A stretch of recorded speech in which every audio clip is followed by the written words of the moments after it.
Hi, everyone. I'm Megan Moeller. Welcome to today's session. I am a productivity enthusiast here at ActivTrak. And so, if you've come to any of our online events, you've probably seen me before.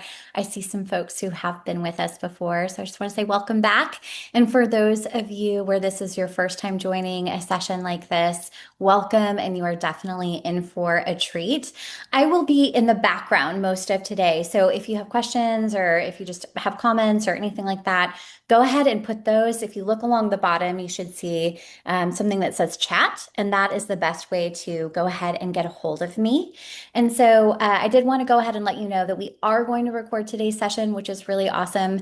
And we will share it out by tomorrow at the absolute latest. So, turning to today's session, maximizing workforce ROI, lessons from ActivTrak and MedRisk, I'd like to introduce our speakers today.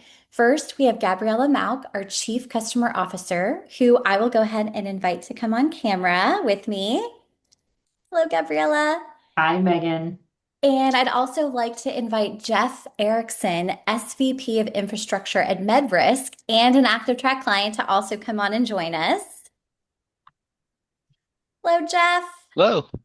Hello. And he is fresh off a red eye. You would not know it. He's looking pretty polished for that. I would not look that way after a red eye. So thank you for making the time and joining us.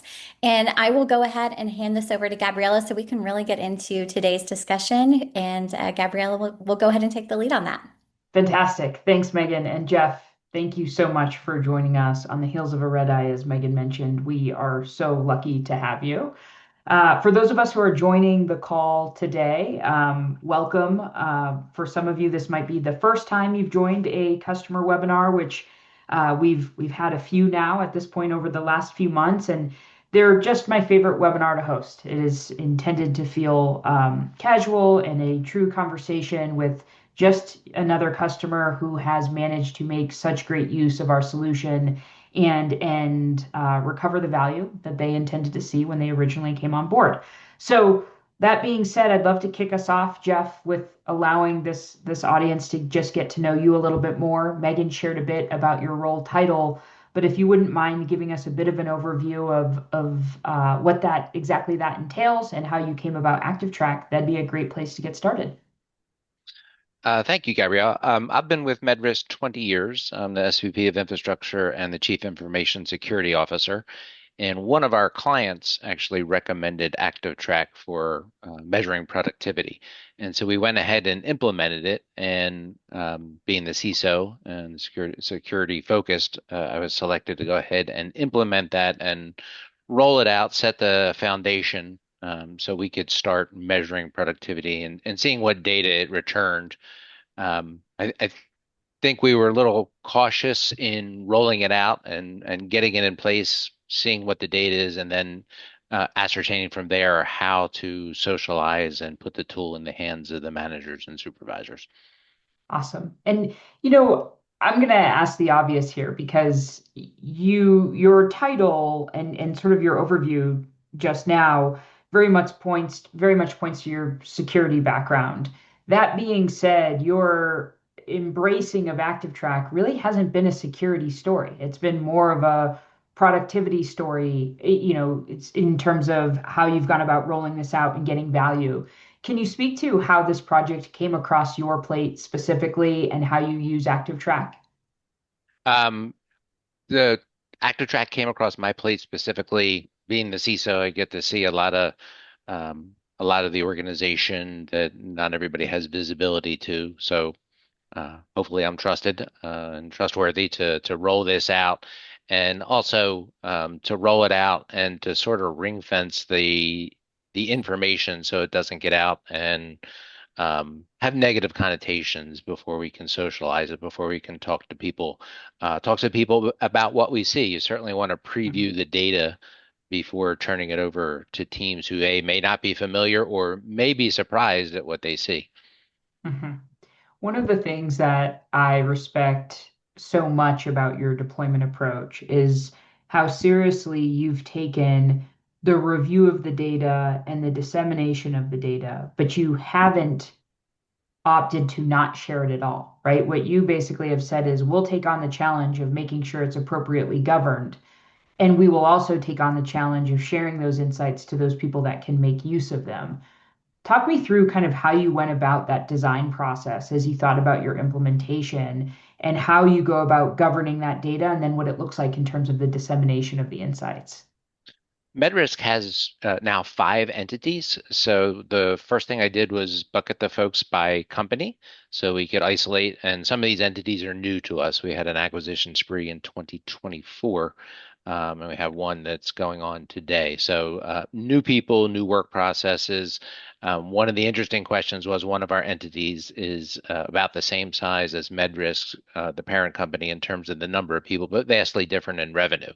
And so the immediate question from the outside was, well, why is that? Are they overstaffed? Are they understaffed? It's a completely different business than MedRisk, the parent company, but that helped answer those questions, or at least frame the answers to that questions. And whether they're staffed appropriately or not, it's not relative to the MedRisk staff versus the purchased entity staff, despite the revenue differences.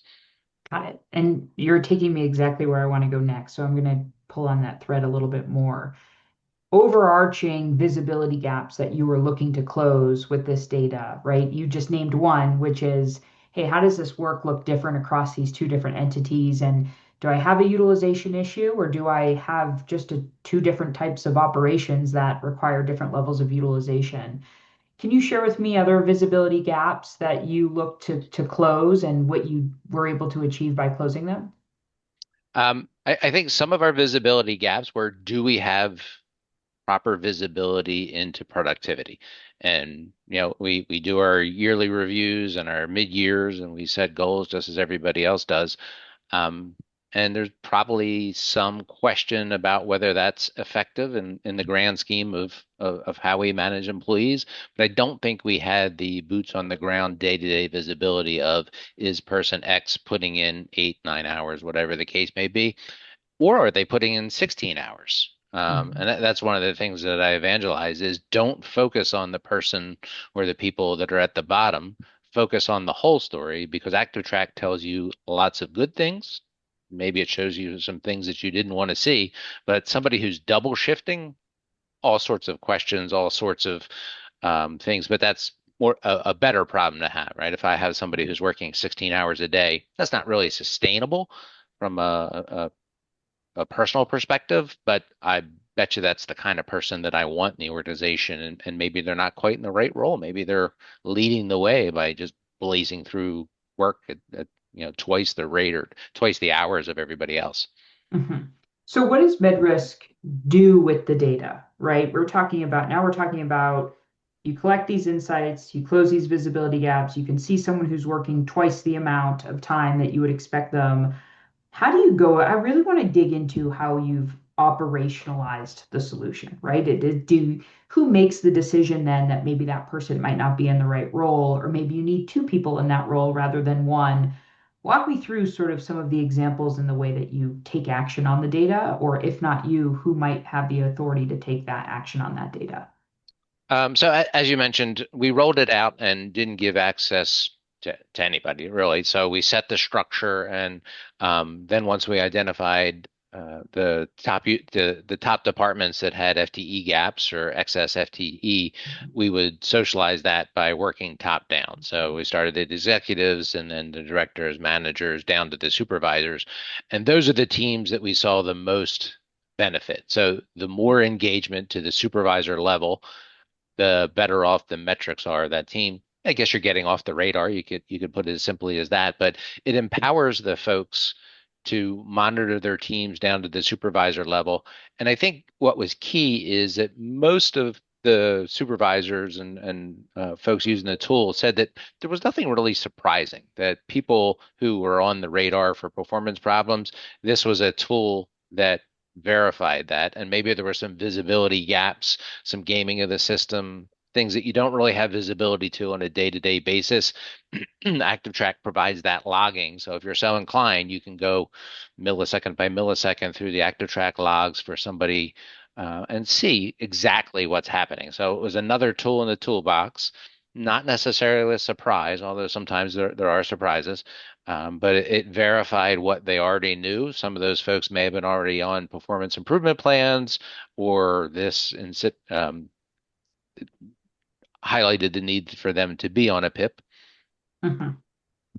I I absolutely love your strategy, and it makes me wonder, these conversations remind me that we didn't create our playbooks in a vacuum, but rather in response to such successful stories like this one, right? I think a couple things that I want to call out in your answer that I think is so important for this audience. One is that you collected a baseline and saw where you had opportunities to improve, and you prioritized your outreach and the dissemination of the insights based on where you had opportunities to improve, right? And so what this does is it allows Jeff and his team not to create noise around something that might not be a problem, but to start the conversation with the fact that there's an opportunity, you see the opportunity, and now here's the data to go take action.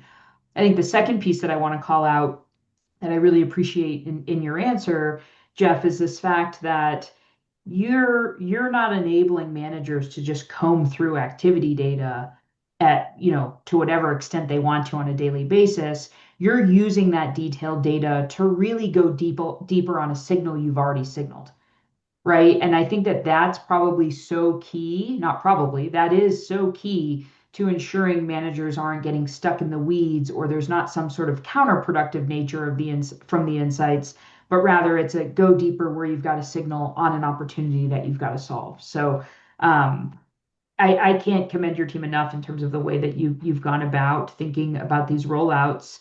Where I want to go next is something that you tapped on when it came to prioritizing your opportunities, right? So you talked about looking at a list of each team and where you had FTE gaps and where you had excess FTE. And so I know that as we prepared for this call, you shared with me your appreciation for our financial loss report and leveraging that financial loss report. Can you share a little bit more about what that report tells you and how your team uses it, what frequency, and in what various ways? So we look at the financial report daily, and I would say that most of the folks who are using ActivTrak have requested access to it. And I think it's a valuable tool because there's really no two ways about it. There's a financial loss, and if that's attached to an entity or a department, you're on the radar. But the salient question is why, right? And you touched on that. We give a manager a tool, some visibility, but also to be able to answer the question of why. Not, aha, we got you, go get rid of 10 people. Not what it's about at all. Is look at it and say, why are my numbers like this? Do I have a problem? Do I have a productivity? Do I have a system problem? Is there an access problem?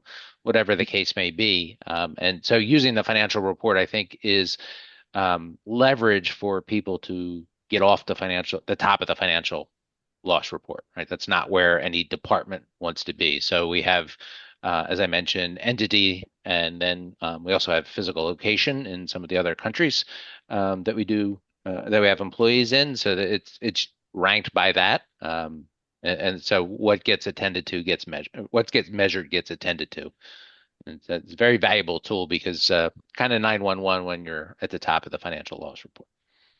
And are you using, I'm curious if you can just share with the audience, Jeff, on your preferred consumption of your ActivTrak insights. Are you using the ActivTrak application, or does your team tend to use BI reports and custom reporting to pull on these insights? We look at the activity breakdown, the financial loss, and the live reports, so the productivity. And when I do my trainings and educate folks on it, we start at the top with the summary and work down towards granular levels. And I try and prevent people from having to sift through the logs unless you're after a very detailed question, and it'd be the why. And we had a great example. We had two managers, one who showed 10 hours a day of productivity and one who showed 30 minutes. Why was that? Because both of those managers were very well thought of, and one was working outside our visibility, which kind of feeds into the compliance um, benefits that we see from ActivTrak. It gives us a little bit of visibility into compliance, how people are working, whether they're on platform off platform and whether our controls are working. So we've found a Mhm. couple instances where our controls are not working as we thought they were, and ActivTrak will show application access or like Google Docs, something along those lines, in the activity log, and that'll go refine our desktop controls. Excellent. And so, for those of you who are new customers or customers that are currently considering ActivTrak, uh, Jeff is mentioning two key reports that he typically uses. He's referring to them as activity breakdown and financial loss analysis. Activity breakdown in our new navigation bar that some of our customers are sort of straddling between the two is the same as productivity trends. So I'd encourage you to take a look at that one.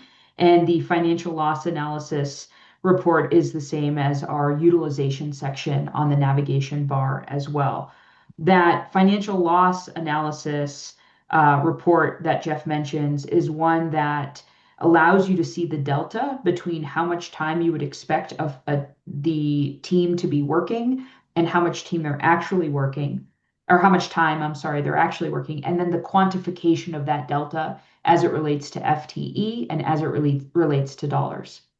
The activity breakdown or the productivity trend report is the report that then allows Jeff and team to go deeper that says, okay, here's the roster of that team, what their actual average productivity hours are a day against what you would expect them to be working and what that delta is. So just a quick reference for those of you, I'm sure we have varying familiarity with our solutions, so just for that quick reference.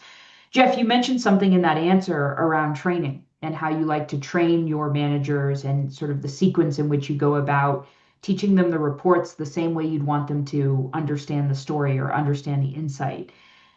You also mentioned before that you started with ActivTrak very tight to the chest, very limited visibility. Walk me through the journey of when you decided to evolve from keeping the ActivTrak data just within a select number of people to pushing it out towards your managers. What did that decision process look like? How did you go about communicating that? And what was that acceptance like at the beginning versus how it is now? I think people have been very receptive to ActivTrak when we turn on the tools, and when we kept it close to the vest and then started looping in, let's say, the chief operating officer. Effective delegation. You can't do everything yourself. Lesson I learn, I think, every day that if you're not effective at delegation, you're not leading properly. But I think the COO probably got tired of seeing the reports and said, let me loop in my team and let's start using the tool, leveraging the information.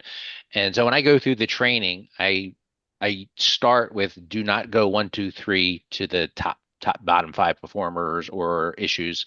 On the financial report, we see right now three people who work less than 3 hours a day. Don't start there, right? Step back, take a holistic view, see what issues you may have, see if there's unproductive web use, which is not very common. We're pretty locked down, so we don't have that issue. But look for people who are performing above 8 hours, above 9 hours, and in some of our countries that have a 9 hour day. Just look at the story holistically, and then also look at the tools. We found it very effective for tool use.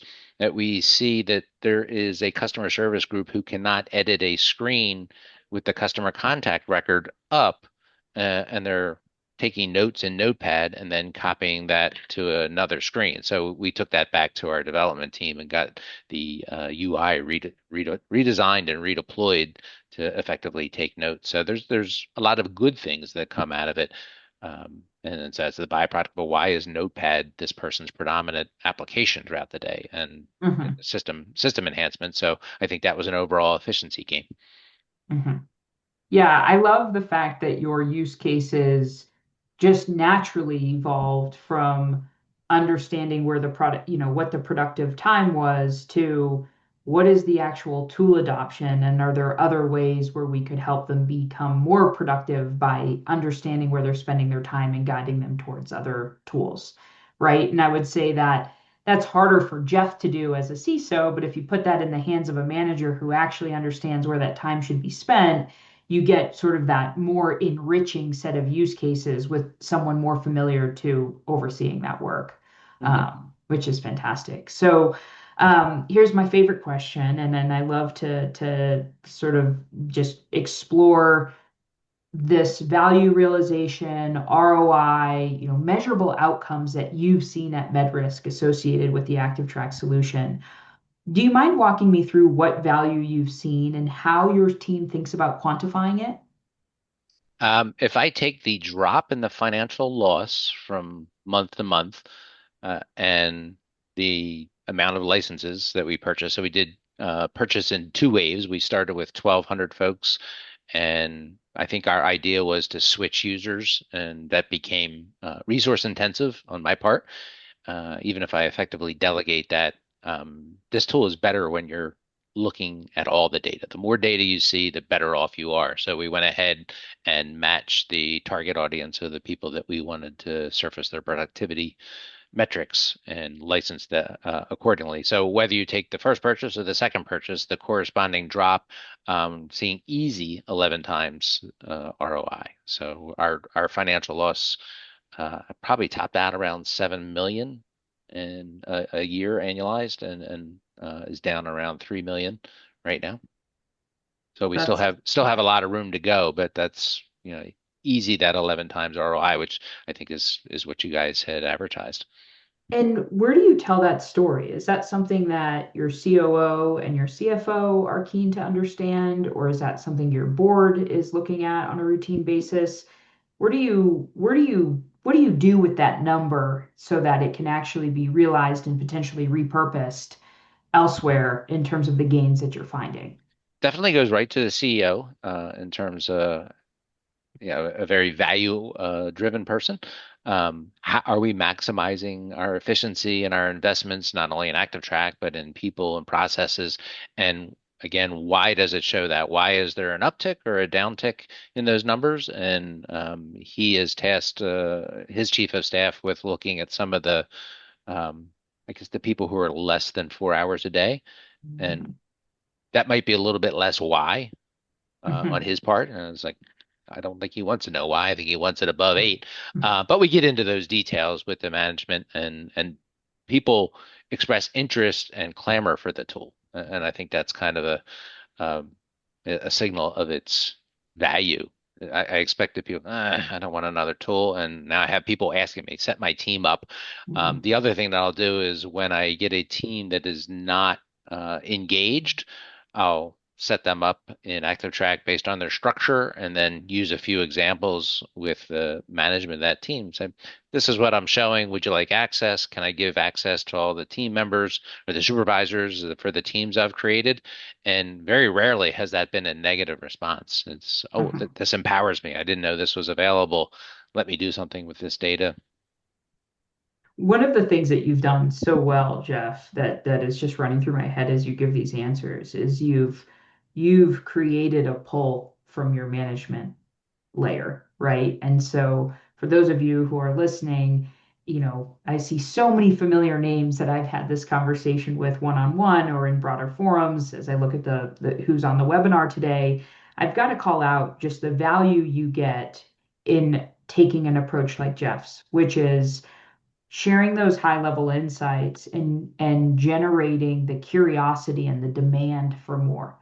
That is such a different result than the I don't know if you have a problem, but I'm going to give you these insights and you better use them because I said that because we decided that we're all going to use them. Right. And so, what you get by starting at that higher level, team level set of insights where, hey, function X, you have a utilization of 67% with a target of 95, there's an issue here. What Jeff's done is he's generated the demand for, okay, tell me more so that I can better coach the teams below this function on where I could potentially improve. And I think you've done a really nice job at making that feel, to use your own words, empowering. And so that is again where we see those customers get that 10x plus ROI is when you've created the true adoption that Jeff has. So I think it also gives visibility to the managers to have these conversations with their employees that sometimes it only takes once. So I think we've all experienced this where somebody's hours or performance is a little low, and you just need to have a conversation. And Mm-hmm. this is kind of the genesis of the conversation, but it gives you a little bit of background. There's been a couple use cases where you could see pre-conversation doesn't look so good, something isn't right. Post-conversation, right on track. And, Mm-hmm. and I think I've gone throughout my life in leadership roles that um, you have to tell people the expectations, you have to lead, you have to set direction, and at the granular level, that sometimes it's hard to expect people just to do things as you might expect, right? As a leader, like a shift supervisor, you're going to have to tell that person and you give them a workload and sort of motivate and interact with those people. And I think sometimes those conversations are a little missing. And when it pops up in ActivTrak, and you have that one conversation, everybody's on the right track. Makes complete sense. And I think, one of the questions I wish I asked you at the onset, and I'm going to ask you sort of as we near the close here instead, is how would you describe MedRisk's culture, right? I've got to imagine there's an emphasis on performance and performance improvement and accountability. These are a lot of the words that come to mind as it relates to a healthy culture that accepts this type of insight as a mechanism to improve and get better. How would you describe, both the values of MedRisk as well as the values of your leadership team? My guess is that they're likely one and the same, but can you share a little bit about that with the group? Um, I don't think we're different than any other organization that profit is, we're here to do well, do good by doing well. Mhm. Um, So there is a focus on efficiency and making sure that people are happy, productive, efficient across the spectrum. But I think it's also employee engagement and understanding of limitations of systems and like the notepad issue, for example. Why are people doing that way? Oh, let's fix that. If that's a problem, maybe that becomes higher up, a higher priority in our development team to fix things along those lines. But definitely cost conscious, value conscious. But are people fulfilled? If you're working less than 3 hours a day, there must be something going on. And if you're working 16 hours a day, let's give you a break. Let's, Right, put you in a position to succeed. right. So you've given so much advice in the last half hour. Usually I end on, one of two questions, and I'm going to skip the advice one just because you've given us so much.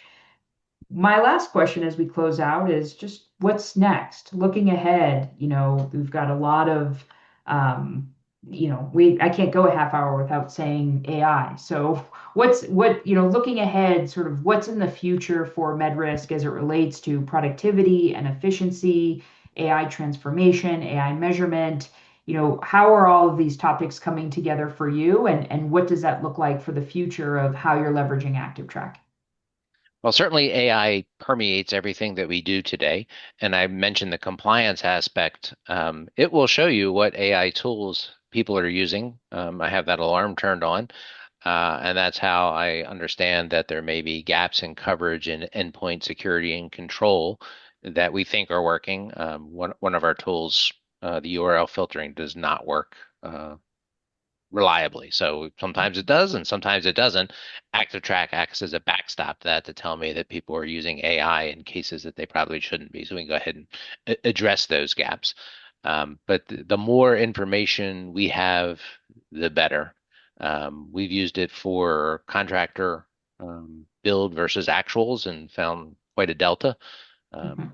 so definitely cost control, efficiency, and very happy with the compliance aspect. It has Awesome. given me some insights that I didn't know I didn't have insight into that. That's the goal. Fantastic. Well, Jeff, again, couldn't be more grateful to have you on and work through this discussion with me today and sharing all of your experiences and lessons learned with the broader group. Thank you so much for taking the time, and thank you so much for allowing us to be a part of your story. Oh, thank you. It's been a great experience. It's been very positive. Fantastic. All right, Megan, do you want to close us out? I would love to. Well, first, thanks to both of you. I Really interesting. And obviously, I knew some of the things that you were going to touch on today, but just hearing all of that extra detail was really helpful. And I think that people in the audience really found it helpful too. So thank you, both of you, for your time.